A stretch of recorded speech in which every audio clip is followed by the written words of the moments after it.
Trump dummy. It's straight nigga. Yeah. Remember when I was a youngin' nigga, I ain't had shit. Wappy showed me how to hustle, I was tryna get rich. I started fucking up the set, so I started handling. Life it started getting stressful when I started taking risks. My mama kicked me out the house, she said she tired of my shit. So I got up off my ass, I couldn't settle for no sense. A young nigga 19, but living life like 26. I got niggas moving peas and I got niggas moving bricks. You don't know the pain I felt and nah, nigga never will. I done seen so many things, that's why I pop these perky pills. Past me coming through the mail, I hope the feds don't crack the seal. And y'all say y'all want the real, so I'm giving y'all the real. What you know about giving your brother your last to get a meal? Nigga, I was dead broken, I ain't had nothing.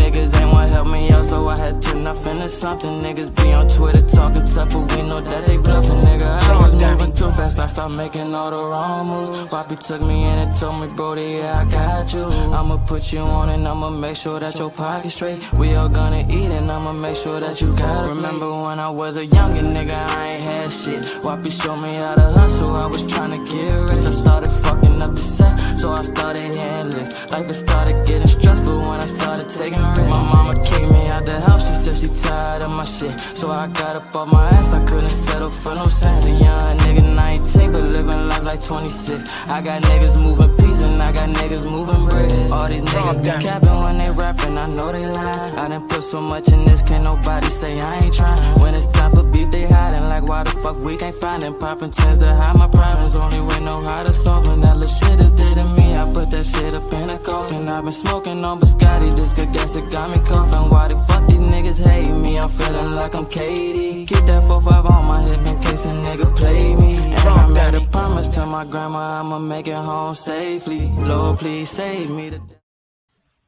Tonight's show is brought to you by House of Bella Chic Luxe. Visit houseofbellachic.com.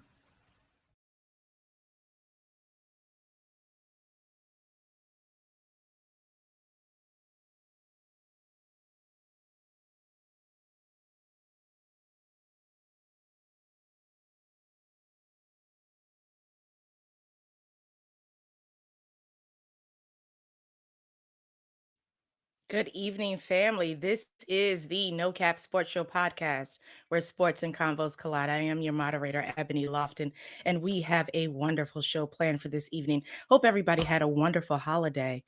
Let's get into it.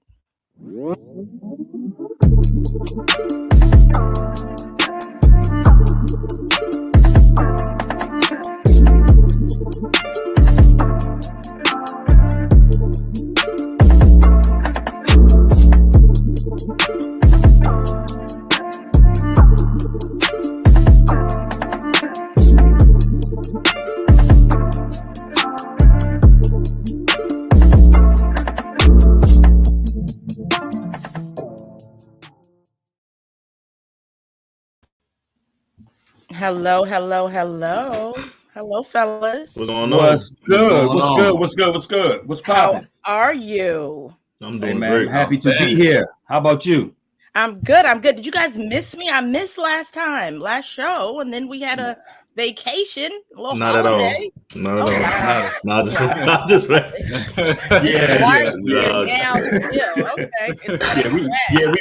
We missed you and Ron. So yeah, it's all good, man. What's up, Double I? Hope to see you soon, home team. Yeah, for sure. Was Santa good to you guys? That's what I want. No, I didn't get shit. Hey, well, I'm a little bit of different tone. Santa was good to me. Hell yeah. He was good to me. Hell yeah. He was real good to me. He left me 56 presents under the Christmas tree. Wow. Yeah, real good to me. Santa was good to me. Maybe he was only good to Dallas fans. Maybe that's what it was. Hey man, don't start that shit, man. It's too early for that, man. Please For real, don't. man. You know what I'm saying? God dang. See? I tell you, Santa was very good to me. My parents were together for the holidays. It was so sweet. The girls, the grandbabies. You can't ask for much more than that. That's what it's about. So we want to say to you all, welcome, family. Hey there, Miss Maria. What's up, Maria? What's up, Fredo? Sharon, how are you, darling? What's up, babies? What's up, Sharon? Yes. Fredo, what's up, cuzzo? Well, again, as we always like to do, we want to say welcome to you, family. Again, this is the No Cap Sports Show podcast where sports and convos collide. And we have a very, very special treat for you this evening. We are Oh, do we do? Yes, What? more Get outta than here. special, Oh, let more me sit than up. wonderful. Let me sit up for this one. Hold up, man. Let me get. Tonight's I'm show hot. is for the ladies. Just for the Where are ladies. my well, it's not just for the ladies. However, we're making history tonight with the first lady special guest on the show tonight. She is none other than the wonderful, marvelous, fabulous Miss TOWANNA CRUTCHFIELD of House of Bella Chic Luxe. Yes. How are you, my dear? Introduction. I am great. Thank you. Oh, no doubt. No doubt. Thank you so much for coming on the show. Like I said, Absolutely. when we thought about who could we get on, I said, TOWANNA, let's get TOWANNA on the show. Yes, So let's get into it. Shout out to the family out there who is joining. So, my dear, let's get started. House of Bella Chic Luxe. Yes. What is that? Tell us about it. House of Bella Chic is an intimate bridal haven based here in Woodbridge, Virginia. The boutique and gowns for the bride, the bridesmaids, and tuxedos for the fellas. That is wonderful. So the fellas can wear tuxes too. Absolutely. And women too. If they want to come in and they want to be suited in the tuxedos, we can take care of that as well. Let me find out. Okay, that's what's up. It. So please tell us, darling, why did you want to start House of Bella Chic Luxe? Well, I've been in the wedding business for probably about 20 years now. I started as an event planner, so I planned weddings for quite a few years, but my favorite part was always taking brides out for the gown buying process. Okay. And while I was out taking them for the gown buying process, I realized that they were looking for an experience and they really wasn't receiving it. And so, of course, I thought, I had what it took to do it better. And so that's what I did. I opened this boutique and it's been really good. How long have you been open? Well, this is phase 2 of Bella Chic. Bella Chic phase 1 opened 8 years ago, and I closed it up and went back into corporate America. And during the pandemic, we opened up again officially in February of this year. That's awesome. Outstanding. Yeah. Round of applause for that. Absolutely. So what do you enjoy most about, owning a business, the experience? What do you enjoy most about what the service you provide? I think what I enjoy most is meeting with the brides and connecting with them and their families. It's a momentous occasion. Everyone is excited. It's just a beautiful experience to be a part of that with someone, from the very beginning. One of the first things the bride does is she looks for her dress before she even sets a date sometimes. So just being a part of that experience with her and her family is really a priceless thing to be a part of. That's awesome. That's awesome. So do you ever have any extremely emotional brides that are? We have the bridezillas. We have every single moment and emotion that you can think of. We have crying, we have laughter, we have anger. There's a lot more when it comes to buying a dress. And, sometimes people aren't as supportive as they should be. And so we have to deal with that. But overall, it's an amazing experience, I think, for the families and the women who are embarking on the journey. I love it. And we also got a chance to take a look at your website. I mean, such a beautiful, beautiful gallery of pictures. You've got moments that you've captured. What do your, how is your business referred to you mostly? Is it word of mouth? Is it a lot of because of your advertising? I do a lot of marketing, but my reviews on Google and word of mouth and just different ways. Most people know me from being in this industry because, like I said, I've been around for a long time. So I'm really connected with a lot of industry professionals. So, people refer business to me and I get cold calls and, I ask them, how did they go about finding me? And a lot of times they're like, oh, I just Googled you. And I'm like, oh, that's wonderful. That's so awesome. Word of mouth travels well. Unfortunately, sometimes not the great word of mouth.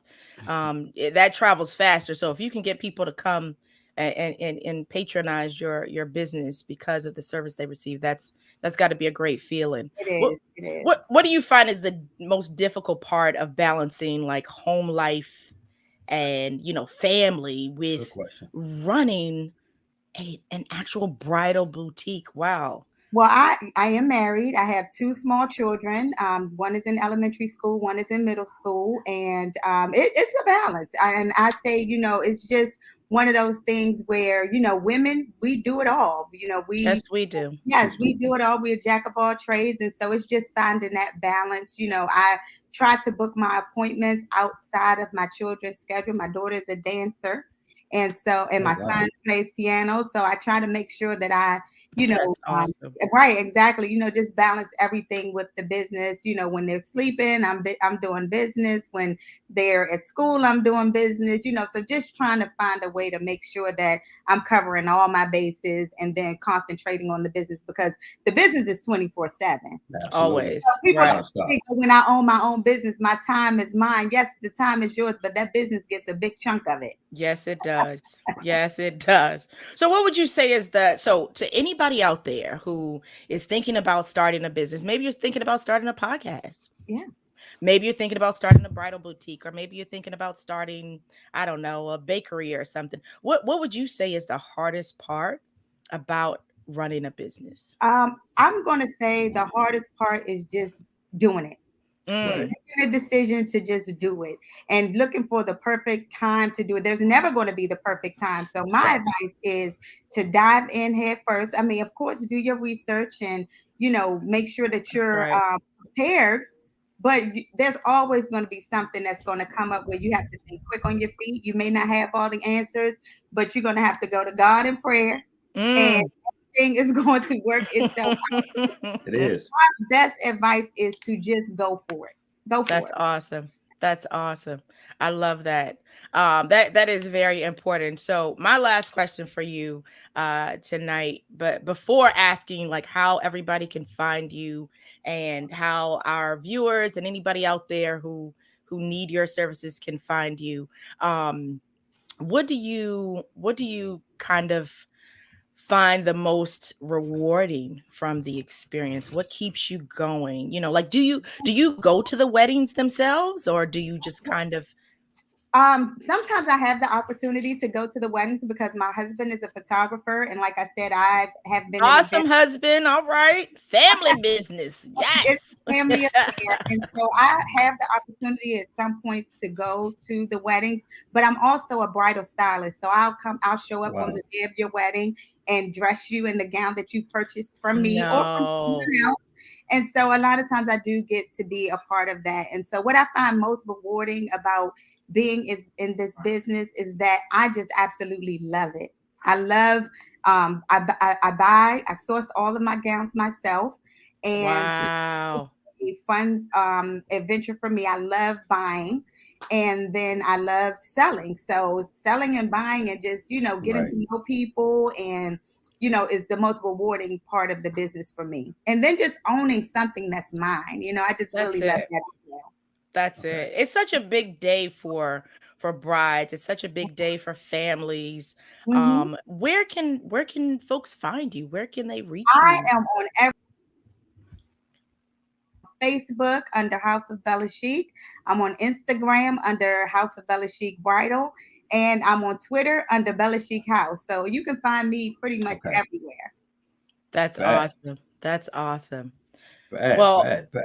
Sis Tawanna, we have enjoyed you here. Thank you Thank guys you for so much for having me. joining.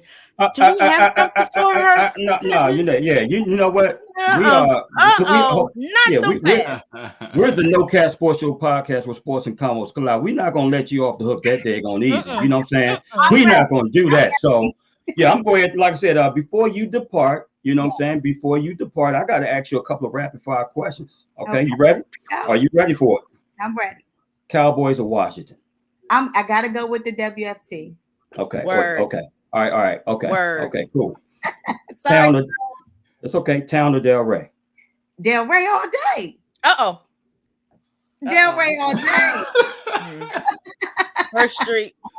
Even though my mother still lived in Old Town, but I am a Delray girl at heart. All right. I'm in the GW. Damn it. Hey, yes. You got this is a basketball game. 5 seconds on the clock. Okay. Down by 1. Who's scoring?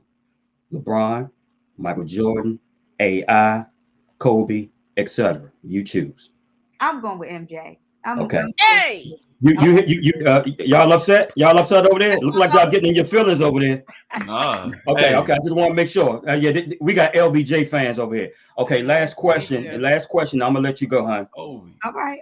Okay, you stuck in the dark alley, right? Okay. Outside of your husband, I need you to pick 3 girlfriends you taking with you.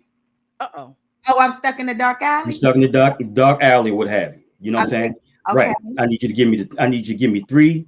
I need you to give me 3 of your most loyal girlfriends. You know what I'm saying, that you feel that got your back or what have you in that situation. Okay. I got it. I'm taking. I already know one of them, so go ahead, kick it off. First, I'm taking my sister Tammy. Okay. She got me. Second, I'm taking my girl Nye. She got me. And the last one, I think I'm gonna take my sister Terry too. Okay, bad. All right. Whatever's in that alley, it ain't coming out straight, is it? It ain't coming out strong, right? You got Naomi. You got Naomi with you. You all good, right? It's all good. Well, look, hey, Tawanna, let me tell you this. It was an absolute honor and pleasure to have you on. Absolutely. Thank you guys for having me. I love you. Sports show. I'm not a major sports fan, but if I'm gonna watch something, it's gonna be this. Most definitely. Thank you. Why? Thank you. I appreciate you. And like I said, any updates, anything that you always want to plug, you're more than welcome. You're freely welcome to come on at any time. Just let us know, okay, hon? Thank you. Next time we got to get hubby on. Absolutely. Have a good evening, darling. All right, take care. All right, that's what's up. All right, cool. So look here, let's go ahead. Let's just go ahead and get with the shit. Let's just go ahead and address the damn elephant in the room, man. So let's go ahead and talk about it. Talk about it, man. I don't even want to bring it up. Let's talk about it, man. For real. Let's get to it. So I'll start like a couple weeks ago. It was first of all, when you ask for something, we want Dallas. We 6-6. We want Dallas. I can't. Oh man, I want some Dallas. Y'all ain't won a damn game since. So next time y'all ask for somebody, be prepared for that ass whipping when you ask for it. That's first and foremost. Second thing, I don't know why this is even considered a rivalry. The all-time series is 75-47-2 in favor of Dallas. All right. And then the last 12 games, because most of us didn't see those 75. Okay. Let's talk about the last 12. We won 9 of the last 12 games. And you know when 3 of those losses occurred, 2 of those losses occurred when we didn't have a starting quarterback. Excuses. Hey, don't worry about it because you got the same problem. You won't have a starting quarterback either. We ain't had to start, bro. We ain't had to start quarterback since Joe Theismann, man. Since Kirk Cousins. Well, yeah, I mean, in terms of a franchise quarterback, you absolutely put some respect. Okay, and then the last point, because I don't want to burn no bridges, man. The Washington football team, they cut checks over there. They got enough money to bring some heated benches to a 75-degree stadium. So they got money. So, you know what I mean? I don't want to burn no bridges. But the last thing I would say is you can see the organizational structure and the fighting on the sideline. Whenever you have organizational problems, you can't win as a franchise. You just can't. So I don't want to, it ain't too much to brag about on the win. We hit a wounded dog. Y'all got to fix y'all own internal problems from the ownership on down. And then maybe we can get back to some competitive balance.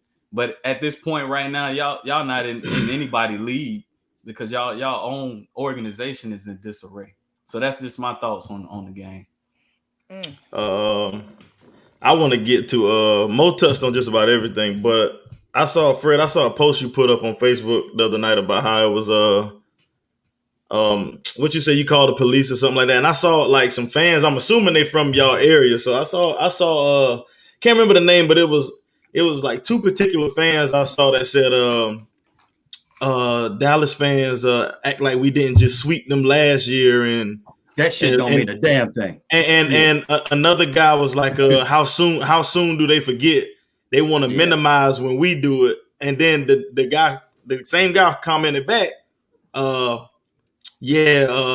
we've been killed by injuries and COVID. So okay, cool. So True. so if we gonna make excuses, like Which you we said, not. so if you're gonna say we've been killed by injuries and COVID, that's the reason why we losing, then why are we speaking on the 2 losses that y'all gave us last year? We didn't have Dak Prescott. I mean, it's the same thing. It is the same thing, bro. You can't mix oranges and apples when you getting your ass whooped, and now you want to say, oh, injuries and COVID derailed us, right? But then you want to speak on how people minimize y'all wins last year when we didn't have Dak Prescott. Y'all beat us with Cooper Rush. So it's mano y mano. If y'all feel like y'all been derailed by injuries, then I don't want to hear that shit about how y'all swept us last year. Like and Ron say it's a lot of delusional Dallas fans. It sounds like it's some delusional ass Washington fans around there as well. I mean, hey Ron, where you at, Ron? Let's call a spade a spade. I mean, it sounds like it's a lot of delusional ass Washington fans, because there's no way y'all went into that game thinking y'all were going to win. Now, yes, I admit I thought it was going to be close. I did not think it was going to be like that. But I mean, like Mo said, bro, it's just a lot of stuff y'all got to work on before. I don't know. In order for y'all to have beat us, bro, it would have had to been a whole lot of stuff went bad. Like, I really think at a 80% team, honestly, not even trying to be funny, I really think at an 80% team we could beat y'all. It's a lot of stuff that y'all got to work on internally. You just feeling yourself today, man. No, I'm being serious. I'm being for real. So you just I'm being serious, bro. As long as we got a quarterback, as long as we got Dak Prescott, I feel like we can beat y'all. Let me tell you this, bro. Hey, I can't go against nothing that either one of you guys said, man. Here's the issue, and you're right. And to touch on what Mo said in terms of organization, yeah, that's the number one issue right there within itself, man. We do have major organizational issues from top, and it filters all the way to the bottom. What we've been doing, we've been patching shit over for the past 20 years, ever since Dan Snyder's been the owner, right? We bring in this person don't work. Then we're bringing a fake ass GM and stuff like that. That person doesn't work. You hire a coach before you hire a GM. And then this situation, we're trying every damn thing on the run or what have you. But the key cog in it, you know what I'm saying, starts with the ownership at the end of the day. And that's the issue within itself. And until that change, man, it's going to always be a revolving door. I'm a diehard Washington football team, Redskin team, however you want to put it, man, die all day long. But I am a realist at the end of the day. I know my team. I know exactly what it is. I've been posting this shit even when I came back to Facebook, you know what I'm saying, this year, what have you. Like I said, 2 years ago, I was posting this shit in terms of ownership, in terms of the organization structure and stuff like that. It filters, like I said, you have a well-ran organization, i.e. Green Bay, i.e. New England Patriots, Kansas City Chiefs, even Dallas to a degree or what have you. Yeah, it filters out. I mean, your issue within itself in terms of Dallas is just inconsistency. But in terms of, but we don't compare and trash to what you guys have. And I'm gonna keep it 100% honest. Do I like Dallas? No, I do not. I can't stand them, but I ain't stupid. They do have my respect, especially from an organization standpoint. And yes, you got players that would have you that, you know what I'm saying, that I like as well. But yeah, man, we are, you know, it's by no means am I giving up on this or what have you. Yeah, the season is over within itself. We just got to see exactly what Ron is going to do, because at the end of the day, he has the keys to the cars for right now. So I don't know, man. But in terms of what just transpired Sunday, man, I told you from the start, hey, man, I am cautiously, the key word is cautiously with a capital C, optimistic. Okay, I never stood there and jumped out there and we gonna do this and stuff like that. I jumped out there. I know you did. Yeah, I jumped out there big time. Yeah, and you had to pay for it, unfortunately, did you? Yeah, and that damn bus ran your ass right over too. The struggle bus. Yeah, I mean, hey, look at it. It is what it is. At the end of the day, man, you know what? I can't say anything. I'm speechless. This segment is pretty much you two. I can't. What the hell can I say? I was with you guys watching the game. It was painful. Yeah. I had to hear it. Hey fans, hey listen, everybody out there, Fred was ready to leave at the end of the damn first quarter. I sure was. I mean, what was left though at the end of the first? Like I saw the first possession, or maybe it was the second, but when they threw, when Heineke threw that pass, that interception, I just didn't understand. You do not have Tom Brady. You do not have Aaron. He can't do it. Agreed. He's not capable. Why are you designing plays? I mean, Terry. So my biggest thing is, if anybody's ever seen the movie The Bronx Tale, there's one of the things he says is the worst thing in the world is wasted talent. I just feel like that's where we are. You have Terry McLaurin, even with Gibson and his fumbles. I mean, it's unfortunate. I don't even know if, what did you call him, Mo? The quarterback that got hurt. Gosh, I done forgot his name already because he wasn't significant. Right? Yeah, Fitzmagic. You know, like I don't know if that would have made a difference. No. It's just, but every team, you're professionals. You can't go out there and play like you're in Pop Warner. That's just what I didn't understand. And literally, like by halftime, I was like, I just kept trying to find alcohol in my house to just drink because I'm like, oh, my gosh. But you know what though, like minutes of this, like you just said something that's key though, Ebony, too, in terms of Terry McLaurin. You're wasting his talent. You're wasting his talent. If you don't get him a quarterback ASAP or what have you, I don't give a damn how many times you can only franchise him twice. He's gonna be gone. After, you know what I'm saying? I mean, they need to, that needs to be the number one priority now. You didn't try to gloss over this situation for the past 2-3 years. Well, actually, it's been longer than that, but I can't put that on Ron Rivera because he wasn't here. But we definitely need to get a franchise quarterback, i.e. draft, which is not as deep as you know what I'm saying, as the following year or this year or what have you, but or probably through free agency via trade. I don't know, man, but we're definitely going to have to make a move, man. I mean, I think to me and y'all history, y'all waste talent. You understand what I'm saying? Waste. Totally. Like Clint Porter's talent was wasted. You know what I mean? Santana Moss talent was wasted. Big time. He was. And Trent Williams' talent was wasted. And it's still, you know what I'm saying? Trent Williams is probably the best left tackle in football. Y'all wasted his talent. Then you look at y'all defensive tackle situation. The reason why they was fighting because one of them got the bag and the other one trying to get it. You know, because you drafted them back to back, so you wasting that talent. You might have trade one of them. I mean, Ryan Kerrigan.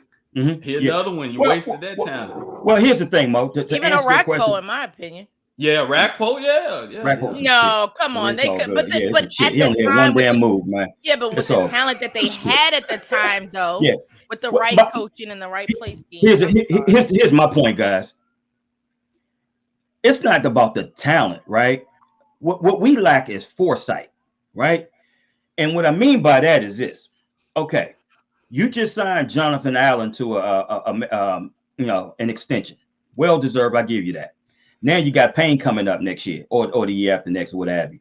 Now, this is where foresight takes in at. And I've been telling you guys, I think I look at sports from a player, fan, but a organizational perspective. You got Deron Payne coming up for an extension.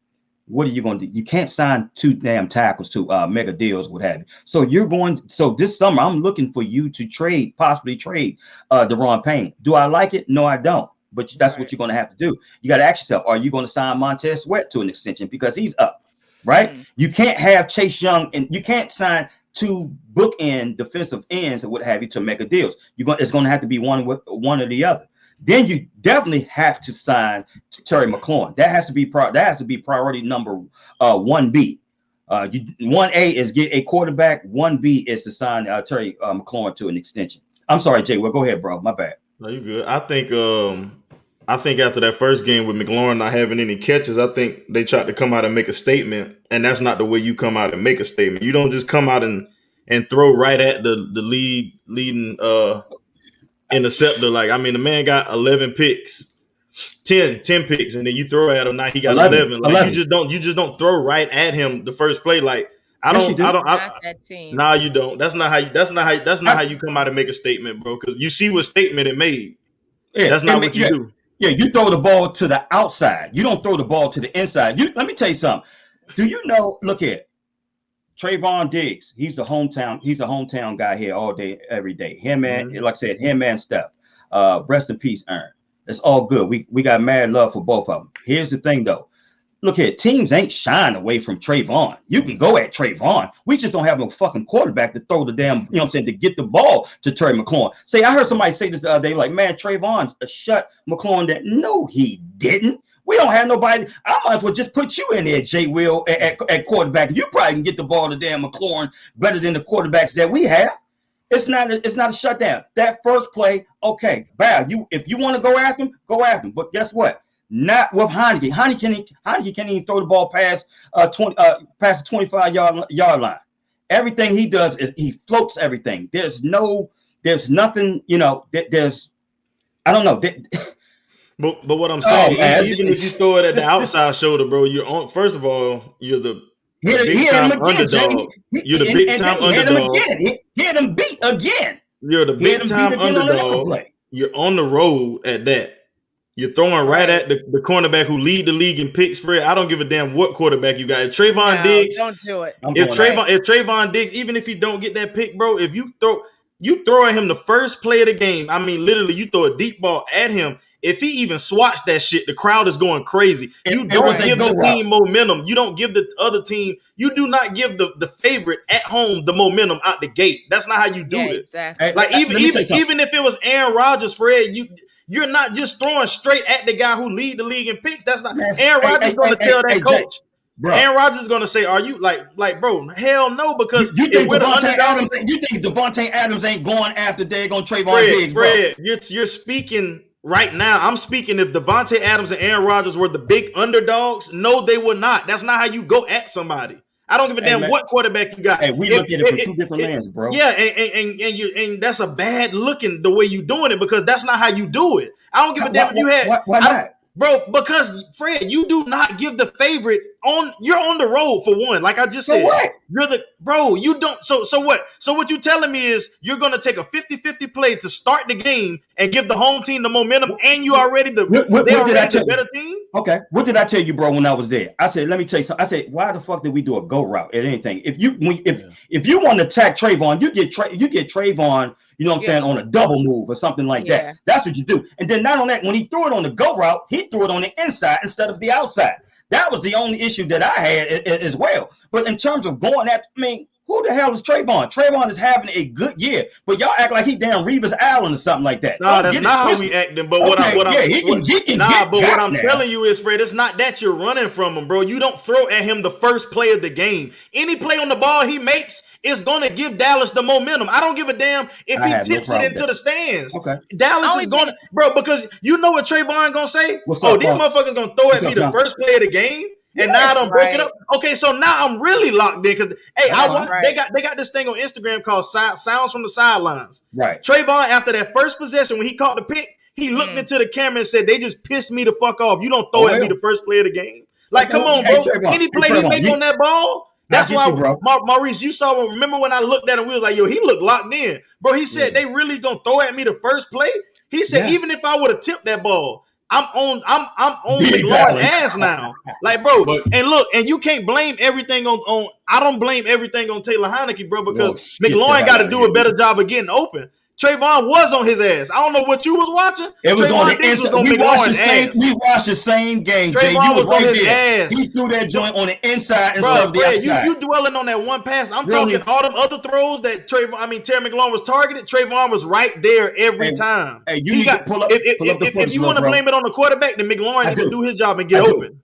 He was open. No, he wasn't. No, he wasn't. Bro. Not on that play. Not on that play. No, he wasn't. Open. Man, know that, man. We can talk about the other play when he went deeper with Hav and he had him wide open. Right? No, he didn't. He had a safety over the top. What are you talking about, bro? He was wide the frick open. He had Trayvon, bro. And he was right there. Had he telegraphed that pass, what have you? If he telegraphed that pass, you know what I'm saying? Terry McLaurin would have had that. You guys know we sat there and talked about that. Then you guys got amnesia now. I mean, First of all, Fred, you got to look at the all 22 and see if the safety was over the top, because we can't see if the safety's back there. Y'all only got one damn receiver, so that's what hurts Terry McLaurin more than the quarterback. When we scheme, when defenses scheme against you, they can already shade coverage a lot of times. And then as far as Diggs give up a lot of yards in zone coverage. He does. Because he give up a lot of underneath, but that's the way our defense is constructed. We're going to give up underneath because eventually you're going to turn the ball over if you got to run 10 to 15 plays down the field. But no, there is no such thing as a Revis Island. There's nobody in the NFL like that. That's just not. It's just not the way the league is structured. Because even with Devontae Adams, they can run a lot of pick plays or whatever. But the issue with Washington, more than just the quarterback, it can be Aaron Rodgers in there. If they don't get another wide receiver that's respectable on the other side, he's never going to be able to put up numbers. Guys, and look here. That was supposed to be Logan Thomas. I mean, he's hurt. You don't have another tight end. You don't have anything else. And Bates played a good game or what have you. I give him that. But yeah, he's no Logan Thomas. But here's the thing, guys. It goes back to QB play. Come on, man. You guys ain't blind. You guys, it ain't easy. You can't sit here and blame it all on the QB for it. What game are y'all looking at, bro? This dude was 7 for 22 or whatever. This dude was shook. Are you serious? Yeah, but what about the play calling? What about we not gonna put it on nobody else? I just feel like are they preparing plays for what they have? You can't design plays. Let me tell you something. That's the problem. Because Washington's so gung ho on wanting to get a better quarterback. How about let's make best use of what we have? Stop trying to make him because all year long you're gonna because at first, Fred, you were one of the main advocates for Taylor Heineke. Yeah, so let's not get that twisted because you and Ebony loved Taylor early in the year. So hold on, let me talk. Just recently, you're on the anti-Taylor Heineke train. Earlier this year, you loved him, but it seemed like after that first Dallas game when he looked a little shook, now you on the anti-Heineke train. How about let's put how you do for us, how you agree with Mo, put some of this blame on that damn offensive coordinator you got. Yeah, because if I'm a coordinator and I know I got Heineke, I'm not going to ask him to make a throw only two quarterbacks can make. Okay. I'm going to run some plays that I know I can run. I'm going to run some picks. I'm going to run some quick hitters to where I know my receiver can get open. Y'all don't run nothing. That's what y'all are doing with wasting talent. Y'all are trying to run your offense according to what y'all don't have. It's not all on the quarterback, bro. Well, hey, let me answer that. Let me clap back at what you just said. My thing is this, bro. Did I like Taylor Heineke? I like Taylor Heineke better than the option that we had, which was Fitzpatrick, right? Mm-hmm. I knew that because I know that this guy can improvise. I know he's full of moxie. I knew he can make plays on the run. I like this guy, but I only like him for this year, not from a permanent standpoint. So everything I said this year, yes, it was for this year or what have you. You never heard me one time say, man, you know what, man, we need to sign this man to an extension. If we do sign him to extension, keep him as a backup. I got no problem with that. But I ain't stupid. I know this guy's not a bona fide starter at but he all. didn't make it this year, even to me, cousin. Like, I just feel like it was a setup. Like, I just didn't think he had any longevity. What is a setup? I got a question for y'all. Like when we evaluating quarterbacks, right? We talk about accuracy, leadership, a lot of different things, right? Whenever somebody say somebody got moxie, they fucking trash. There it is. Okay. Hey, I'm not going. You know what I mean? I'm just keeping it real. Brett Favre had moxie, but he wasn't trash. You know what I'm saying? I mean, come on, man. Let's keep it 100. Go ahead. Brett Favre probably one of the most overrated professional athletes in the history of sports. Oh shit! Hey, I mean, let's just keep it real. Brett Favre? The eye test didn't lie. You played 20 years. You got the one Super Bowl. That Super Bowl should have been credited to Reggie White and that great defense. Let's keep it 100. Keep it 100. You know what I'm saying? He always played with some pretty decent receivers. Brett Favre was an above average quarterback. But he's in the same class as damn Dak Prescott, as Matthew Stafford. He said the Wayne was trash. Hey, you know what I'm saying? And then he said the Wayne was trash. If he was, and I'm gonna take it to a place that people probably ain't gonna like. Brett Favre was black. He'd have been out the league a long time ago, dealing with substance abuse and all the other things that was going on. It ain't alleged. It's out there. So I have a sore spot when we talk about he got moxie like Brett Favre. Man, come on. And that's his idol. And that's his idol too. So yeah. So exactly. So at the end of the day, Jay, yeah, you're right. I was on the Taylor Heineke bandwagon. And I still am. But at the end of the day, I know it's not sustainable. I just want a quarterback that can sustain for us over a period of time, man. Whether it's via trade, whether it's via draft pick, or what have you. You guys got Dak. You guys have a somewhat of a franchise quarterback. We don't have that. Then before that, you guys had Tony Romo. We haven't had that since what? Kirk And we pretty much jacked that up. We don't even want to revisit how that happened. I don't even want to go through that. But yeah, I mean, look here, man. Yeah, I like Taylor, but as a backup. As far as this year, yeah, I wanted them to start this year opposed to what we had already because it wasn't going to work. Out of the 3 options that we had, he was the best. So that's that. Hey, guys, let me ask you this. Kyrie coming back. Kyrie playing part-time.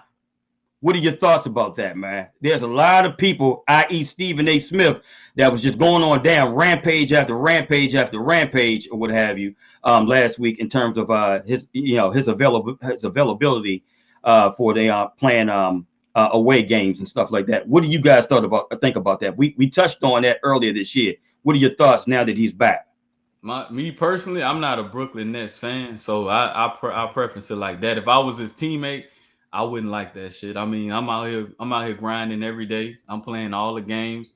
But like I said, I'm not a Nets fan, so it really doesn't bother me as much. If that's what they want to do, if that's, how they want to structure their organization, that's fine. But me personally, if I was his teammate, I would have a serious problem with it. Like just man to man, like, hey, bro, either you in or you not. You know what I mean? Because if we got a good game on the road or a good game at home and we need you or whatever, and you're not available, whether it's a playoff series or just a game, I got a problem with that. Because now we got to change our whole offensive scheme, our defensive alignment, all of that has to change. And even and people are human, man. Like sometimes we take the human factor out of that. So now you asking Patty Mills to play a whole different role when Kyrie Irving is available and when he's not. Like as a human being, it has to take a toll on him. But like I said, I'm gonna back out of that because I'm not a fan. I hope that shit don't work for them and they fuck up their chemistry. I'm just keeping it real. For one of the rare times, man, I agree with Stephen A. Smith.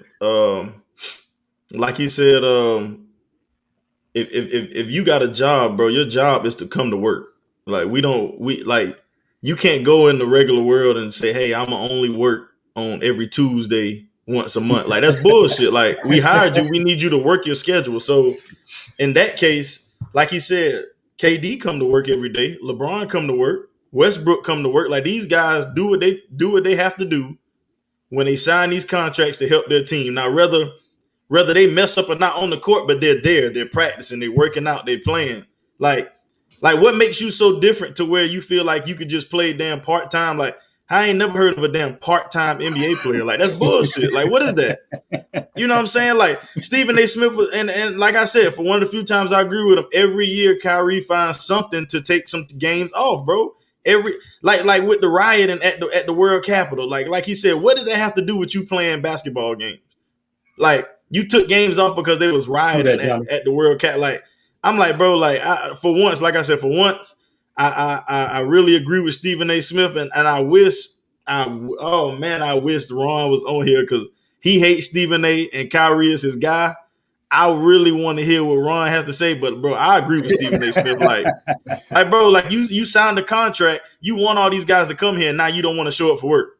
Like, no, that ain't how. I wouldn't, like most said, I wouldn't be cool with that, bro. I don't care who it is. Let me throw this at you guys.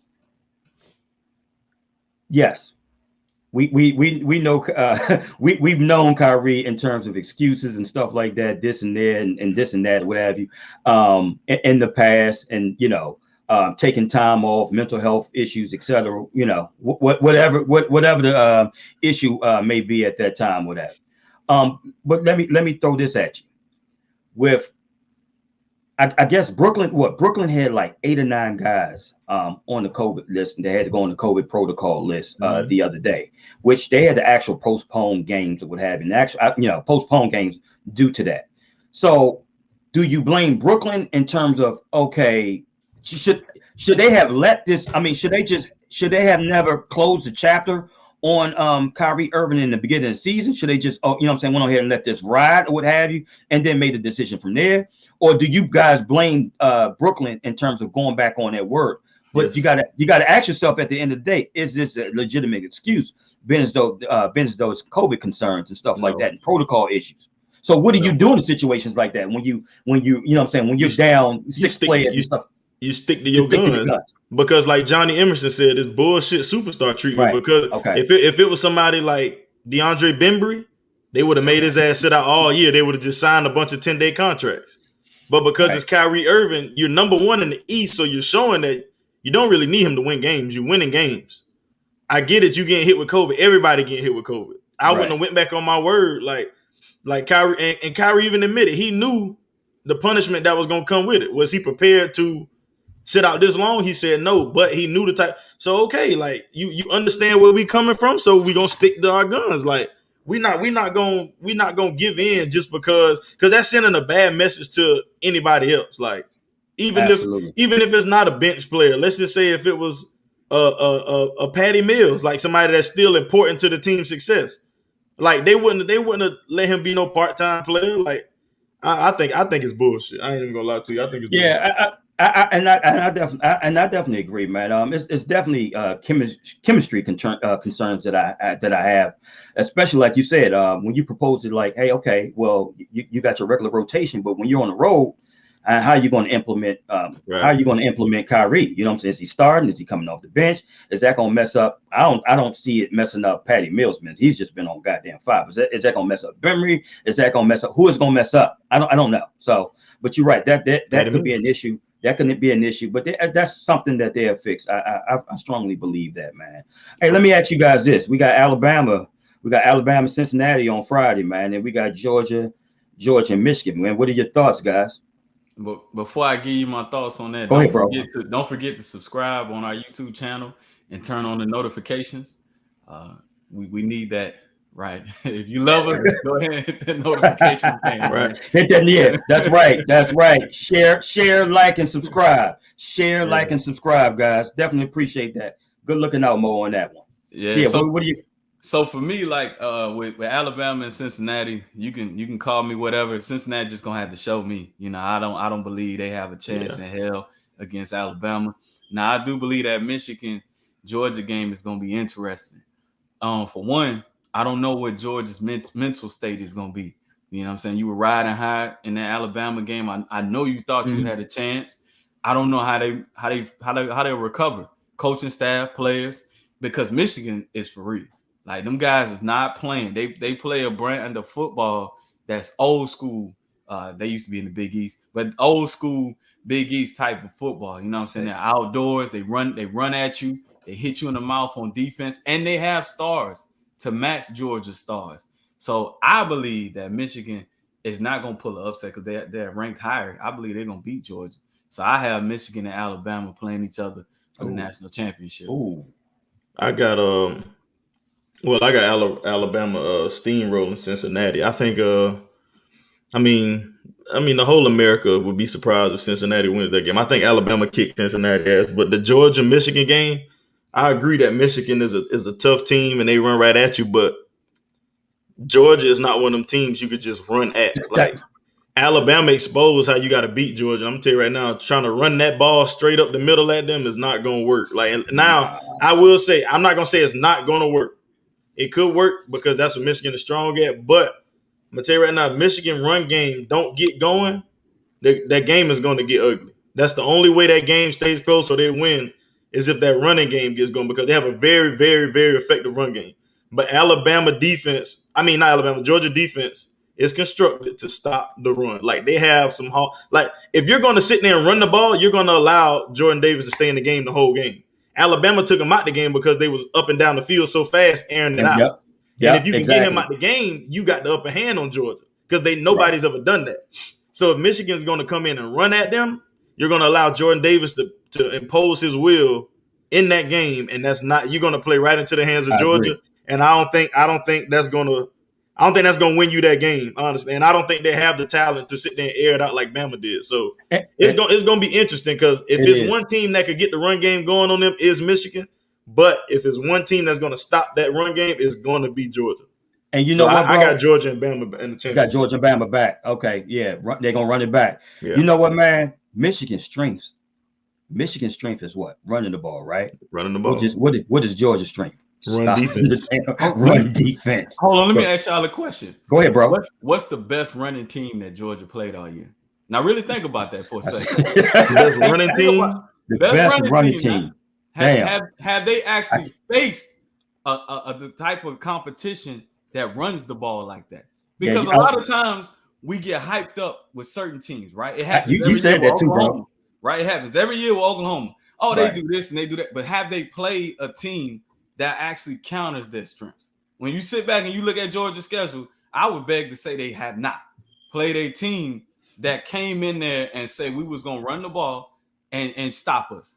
Because Georgia, I don't believe Georgia, in my time watching sports, man, I've been alive for almost 35 years. Georgia is allergic to the national spotlight. I said that back then, and I'm going to say it now. They just don't play well when the lights is on. They just don't.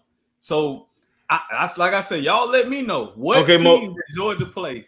I'm going to answer your question. If I recall, Auburn came in and tried to run the ball on Georgia. They came in, I think their running back ran the ball like 20-some times, but he only had like 40 yards. Now, granted, they don't have a run game like Michigan. So, no, to answer your question, they haven't played a running game like Michigan, but they have played a team that tried to run now. So I'm going to ask you, has Michigan played a front seven like Georgia to stop the run this year? Yeah. Now, so in that conference, right? Because in the conference that they play, that's what they do. Mm-hmm. When you look at the draft and you look at the NFL, most of your defensive linemen are going to come from that conference. When you talk about the Ohio States, the Michigan States, the Iowas, those teams. So yeah, all of those teams stop the run first. That's what they do. They want to run the ball and they want to stop the run. Everybody in that conference. But I'm saying on the level of, do any of them teams have a Jordan Davis though? It's levels. Like, okay, we can be designed to stop the run and that's our strength. But do we do it at the pace that Georgia does? Like Georgia really got they front four, bro, is some hogs, and they all athletic. So when you talking about running straight at them, it's gonna be tough, bro. I would say Ohio State would be the only defensive line that I could think of off the top of my head that would be comparable to Georgia. Right. When you start looking at pros and who's going. You said, that's the closest out of that conference. Out of the conference is the closest. But that's what I'm saying though. Georgia defensive front seven is different, bro. It's like when you talking about you gonna run at them boys, man. Yeah. I don't know. And here's the thing. Like you're right, man. Alabama is their kryptonite, right? Because what Alabama did was just catch them off guard with tempo. That's what you do, and you tire out because they can't rotate. Yeah. You keep running no huddles and you keep up tempo and stuff like there's nothing really Georgia can do at that point. Alabama surprised me with that. I did not expect y'all to do that, but that's what I'm saying. Nick Saban is a mastermind. He knew what you needed to do to expose that defense, bro. Like you're right, bro. You guys are absolutely right in terms well, if it come down to a coaching matchup, I'm gonna take John Harbaugh over Kirby Smart. I mean, me personally. Yeah, Jim Harbaugh. My bad. Jim Harbaugh. Jim Harbaugh, a Super Bowl representative coach, somebody who's coached. Ohio State was his only kryptonite. He couldn't get past Ohio State, man, for some reason. Now that he's past them, he's conquered that beast. I would say, for my money, I think he's the second best coach in the college playoffs right now. Okay, I agree. Yeah. Hey, let me ask you guys this, man. On a sad note, man, what are your thoughts about John Madden passing away, man? We know he was a pioneer in terms of in the broadcasting community. Super Bowl winning coach with the Oakland Raiders. I don't like I said, I know it's probably past your time, Jonathan, been as though you're 18. So yeah, I don't know. Ben, you was born in 2006, so I don't know. No, I mean it was totally unexpected, but I mean, like somebody told me, like, you know what I'm saying? He was 85 years old. So, you know, like once you start getting up in that age, like it sounds harsh, but it's like it's but so much unexpected that, you know what I'm saying? Like he's up there in age, you know what I'm saying? Like it's very sad because nobody, I mean, at least from what I've been hearing on sports, like nobody knew he was sick or anything. So it was like I mean, he just died out of nowhere. I'll say that, Marcus. And like Marcus said, he died after his documentary was aired. Like it was unexpected, man. It was real unexpected. But I mean, like somebody said, man, look, the man was 85 years old. Like that's not saying, once you hit a certain age, you gotta die at that age. But like I agree, mean, bro. He was up in I'm trying to make it to 50, so I get it. Icon. He was an icon. So when you talk about icons, they stretch multiple generations. Even my son, who's like 2 years old, know what Madden is. You understand what I'm saying? Right. So now he was born in 1939. So that's the impact that he left on the game, and his legacy gonna forever live on as long as his namesake is on that video game. But for me facts. personally, being an 80s baby, seeing John Madden and Pat Summerall, I ain't see the Raiders back in the set. You knew you had a big game. You know what I'm saying? Sure did, bro. Hey, hey, before Troy Aikman and Joe Buck, that's right. That was it, man. That was it. Hey, little bro, it doesn't even. Let me tell you something. There's no other dynamic duo that you know what I'm saying that can touch Pat Summerall and John Madden on a Sunday evening. You know what I'm saying? Televised. You know what I'm saying? Broadcasting your games. Well, I did like Brent Musburger as well, but that's another subject. But Musburger was my guy. But man, did y'all know that Madden didn't fly? Like that was the other. His own bus. Drove that bus to every single game. The driver I know was getting paid. Yeah, he definitely was an icon. R.I.P. to John Madden. Wow, it's crazy. Absolutely, man. So baby, life is short, right? Yeah, life is short, man. Life is definitely short. Man. Let's just keep it real, Ebony. Shit, he had a long life. You know what I mean? 85. Hey, that shit wasn't short at all. No, that's true. That's true. Again, Ebony, I'm trying to make it to him 50. So I'm trying to get past 50. I guess you're right. But still, in the event we don't make it that far, you better enjoy it today. That's all I'm saying. Hey, in the circle of life, Ebony, he got to see his great grandkids. You know I'm sure. Yeah, man. Absolutely, man. So, man. What final thoughts, man? What are your final thoughts, guys? Ebony, what you? Well, it is the new year, 2022. I have this thing that maybe the even years. I mean, we all said 2020 was going to do something for us. That didn't work out, but numbers person. Maybe that will be great. But I'm looking forward to the new year, and new year, new me. No, I ain't gonna be that person. You said that last year and the year before and the year before. New year, new me. No, I'm just gonna make better decisions. That's all. I'm glad you said that, Ebony, because all y'all trying to get in the gym, stay y'all ass. No, I ain't doing that. Figure out y'all taking up space in the gym. Yes, you in there for like 1 month. Taking up all the equipment. Not with that damn Omarion. Get out of here. Get out of here. Just do a Tybo work,out or something. Go get rid of that damn Omarion variant, whatever shit. Yeah, I got plenty of DVDs. Keep me busy. I'm good. on a serious note, though, this is the end of college football. We're grinding down. So I think this will be one of the best weekends that we get to see, not just the playoffs, but the bowl games. So enjoy it, soak it up. Facts. If you're like me and I don't really have a college team, I follow the players. I want to see who's gonna get drafted or whatever. So it's a big deal for me because I get to see all the top prospects. So that's kind of my final thoughts on that one. And also, please, Los Angeles Lakers. I know it's early. But figure out a goddamn trade for Russell Westbrook. That's all Get his ass up out of here. Get his ass up out of there. Trade for John Wall again? Send him on the first flight to wherever the hell he wanted. I don't give a damn. Whoever want him, send his ass on that plane, man. Your tune changed, Jay Will. Hey, look, man, my tune been the same, bro. That's always been my guy, but I'm gonna be real. Look, right. I thought it was gonna work. It ain't working. Time to be real. That motherfucker suck in LA, bro. Like, that's my dog. I wanted to see him win. To see him win, bro, but it's not gonna work in LA. Like I told y'all over the weekend, I'm a Laker fan first. If you messing up my team, you got to get your ass on. I don't give a damn who it is. Like, I'm a Laker fan before a Westbrook fan, but like most said, man, I'm ready for. Usually around this time of the year, I done got spoiled with Clemson being in the playoffs. So now that we're not in the playoffs, I'm just ready to watch some good games. I really think that Michigan Georgia gonna be the good game, and whoever out of that game makes it to play Bama, I'm really, really interested to see that game because I don't think it's no team. I thought it was Georgia. Alabama proved me otherwise, so I don't think it's no team that's head and shoulders above anybody. So I feel like that championship game is gonna be a real good one. And then too, I mean NFL, man, I'm ready to watch that Dallas and Cardinal game Sunday. That's my determination game to see where we really are as far as both sides of the ball. So I'm ready to watch that game Sunday. True that.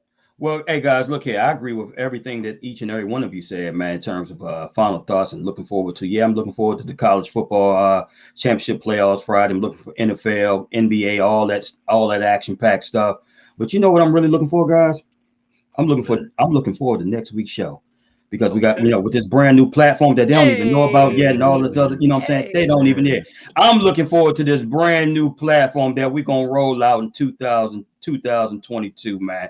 January 5th, 2022. So yeah, guys, pretty much be on the lookout for that, man, because we absolutely get your popcorn ready, man. We switch things a little bit.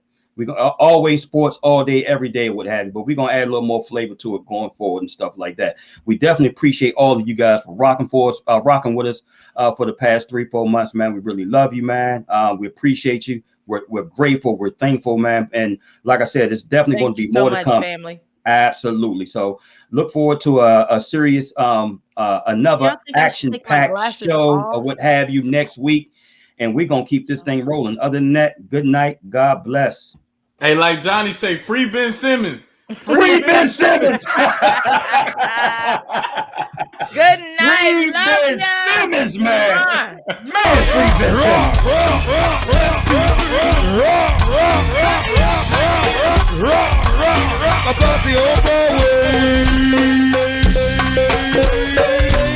My man Bam coming at ya. Yeah.